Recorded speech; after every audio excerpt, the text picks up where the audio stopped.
అప్పుడు ఇప్పుడు అంటూ ఒక వీడియో కూడా రిలీజ్ చేసిన పరిస్థితి. ఒకసారి వీడియో ప్లే చేయండి. ఉత్తరాది అహంకారం, దక్షిణాది అంటే చిన్న చూపు. ఆ ఉత్తరాది అహంకారం మీద నా పోరాటం.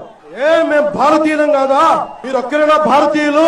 మీ 10 మంది కలిస్తే మీదైనా భారతదేశం. ఇన్ని కోట్ల మంది దక్షిణ భారతీయులకి ఇది భారతదేశం కాదా? ఈ వివక్ష ఎందుకు ఎందుకు ఎందుకు? అలాగే మనకి కూర్చోబెట్టి ఉత్తరానికి ఉత్తర భారతానికి మనకి సంబంధం లేదన్నట్టుగా, దక్షిణాది వేరు ఉత్తరాది వేరు అని చెప్పి పిచ్చి ఐడియాలజీ కానీ, ఇవన్నీ మనం కౌంటర్ చేయాల్సి ఉంది. Arguments through rational argument, through proper logical arguments తోటి, బలమైన సాక్ష్యాధారాలతోటి. చాలా మంది ఎక్స్పర్ట్స్ ఉన్నారు.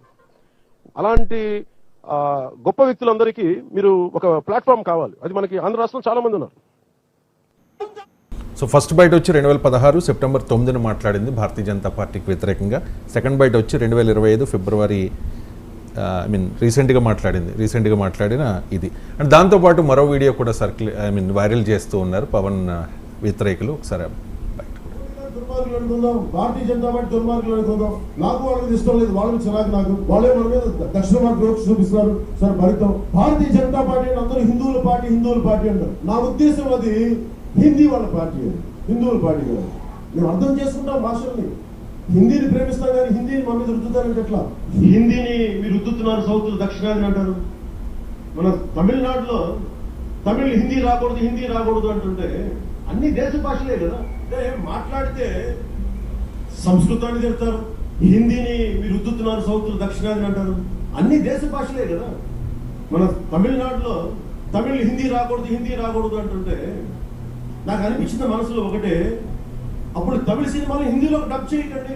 డబ్బులేమో హిందీ నుంచి కావాలి, ఉత్తరప్రదేశ్ నుంచి డబ్బులు కావాలి, కానీ హిందీని ద్వేషిస్తారంటే ఎట్లా? ఇవన్నీ మారాలి కదా. సో పవన్ కళ్యాణ్ పదే మాట మారుస్తూ ఉన్నారు. లెఫ్ట్ అన్నారు, ఆ తర్వాత రైట్కి షిఫ్ట్ అయ్యారు. రకరకాల కామెంట్స్ వస్తూ ఉన్నాయి. అంటే పవన్ కళ్యాణ్ ఒక్కడే మారలేదు ఈ దేశంలో. మీరు చంద్రబాబు నాయుడు మోడీ పైన ఆ గతంలో అన్న మాటలేంటి, ఇప్పుడున్న మాటలు ఏంటి మీరు కంపేర్ చేయండి. చంద్రబాబు నాయుడు పైన మోడీ గతంలో అన్నది ఏంటి, ఇప్పుడు అన్నది ఏంటి చూడండి. సో అందువల్ల రాజకీయ నాయకులు అనే డిఎన్ఏలోనూ ఇది ఉంటుంది, ఎక్కువ తక్కువ తప్ప. ఇందులో Pawan Kalyan is not the first and will never be the last also. అందువల్ల పవన్ కళ్యాణ్ ఎక్సెప్షన్ ఏం కాదు ఈ రాజకీయ సంస్కృతిలో. అందువల్ల అంతకు ముందు ఇప్పుడు మాటల్లో కంప్లీట్ తేడా ఉంటుంది. ఇప్పుడు మనం బయటలోనే చూసాం కదా, అప్పుడు హిందీ బలవంతంగా రుద్దడం పైన మా పోరాటం అది హిందీ వాళ్ళ పార్టీ అని బీజేపీనని. ఇప్పుడు అదే మాట తమిళనాడు వాళ్ళంటే వాళ్ళను ఏకి పారేస్తున్నాడు పవన్ కళ్యాణ్. సో అందువల్ల Pawan Kalyan complete about turn తీసుకోవడం రాజకీయాల్లో సహజంగానే ప్రశ్నలకు కారణమైంది. అంటే పవన్ కళ్యాణే విమర్శకుడు, వేరే వాళ్ళ అవసరం లేదు. సో పవన్ కళ్యాణ్ ప్రశ్నించాలంటే ఆయన వీడియోలో పెడితే సరిపోతుంది, ఇక వేరే వీడియోలో ఎందుకు? So that is eroding the credibility. Pawan Kalyan సగటు జనరల్గా 30 ఏళ్ళు 50 40 ఏళ్ళు 20 ఏళ్ళు రాజకీయాల్లో ఉన్న వాళ్ళు ఇలాగే ఉంటారులే, ఇక వాళ్ళకి ఇంకో రకంగా ఎలా ఉంటారు అనుకుంటారు. పవన్ కళ్యాణ్ నుంచి కాస్త ఫ్రెష్నెస్ ఆశించారు. ఎందుకంటే సినిమాల నుంచి వచ్చాడు, కొంత ఆవేశంగా ఉంటాడు, సో కొన్ని వాల్యూస్కు కట్టుబడి ఉంటాడు అని సమాజం ఎక్స్పెక్ట్ చేసింది కనుక పవన్ కళ్యాణ్ కూడా ఇట్లా తయారయ్యాడు ఏంటి, అంతకుముందు అన్న దానికి కంప్లీట్ విరుద్ధంగా ఇప్పుడు మాట్లాడుతున్నాడు అనే ప్రశ్న అనివార్యంగా వస్తుంది. ఎందుకంటే పవన్ కళ్యాణ్ ఈ స్థాయిలో టర్న్ తీసుకుంటే ఆశ్చర్యం కూడా వేస్తుంది. సో అంతకుముందు సౌత్ ఇండియాకు జరుగుతున్న అన్యాయం గురించి మాట్లాడాడు, హిందీ రుద్దడం గురించి మాట్లాడాడు, సెక్యులరిజం గురించి మాట్లాడాడు, ప్రత్యేక హోదా మీద మాట్లాడాడు, అసలు మోడీలపైన పోరాటం అంటూ కాకినాడ సభలో హిందీలో మాట్లాడాడు, కంప్లీట్గా చేగువెరా అన్నాడు, ఇప్పుడు సనాతన అంటున్నాడు. సో అంత అవసరం కొరకు అవకాశం కొరకు ఈ స్థాయిలో తన అభిప్రాయాలు మార్చుకోవటానికి పవన్ కళ్యాణ్ రెడీ కావచ్చు, సమాజం రెడీ కాదు కదా. అందువల్ల అనివార్యంగా ఈ ప్రశ్నలు పవన్ కళ్యాణ్ మీద వస్తున్నాయి. అయితే పవన్ కళ్యాణ్ ఏంటంటే వైఖరి మార్చుకోవడమే కాదు, అసలు ఈ వైఖరి కూడా కరెక్టా? ఇప్పుడు పవన్ కళ్యాణ్ అయితే ఒకటి, పవన్ కళ్యాణ్ ఏది ఆశించాడో అదైతే లభించింది. అప్పుడు జగన్మోహన్ రెడ్డి ఆంధ్రప్రదేశ్ రాజకీయ నాయకులకు కాదు, తమిళనాడు రాజకీయ నాయకులు కూడా విమర్శించే వరకు వచ్చింది. అంటే యాంటీ బీజేపీ శిబిరం నుంచి తన పైన అటాక్ను పవన్ కళ్యాణ్ కోరుకుంటాడు. రీసెంట్గా కుంభమేళలో మమతా బెనర్జీని కూడా కామెంట్ అక్కడ వాళ్ళు కూడా రియాక్ట్ అయ్యారు. అందువల్ల పవన్ కళ్యాణ్ ఒక ఆంధ్రప్రదేశ్లో బీజేపీ మిత్రపక్షంగా కాకుండా జాతీయ రాజకీయాల్లోనే బీజేపీ మిత్రుడుగా, మోడీ మిత్రుడుగా పవన్ కళ్యాణ్ ఎమర్జ్ అవ్వడానికి అది ఉపయోగపడుతుంది. బహుశా పవన్ కళ్యాణ్ అదే కోరుకొని ఉంటాడు, థ్యాంక్స్ చెప్పుంటాడు స్టాలిన్కు అందరికీ. సో మీరు రియాక్ట్ ఇగ్నోర్ చేసి ఉంటే పవన్ కళ్యాణ్ ఎవరు పట్టించుకునే వాళ్ళు కాదు. కానీ పవన్ కళ్యాణ్ ఒక జనసేన నాయకుడే కాదు, ఒక ఫిలిం పర్సనాలిటీ కనుక కూడా మిగతా వాళ్ళు ఆ స్థాయిలో రియాక్ట్ అవుతున్నారు.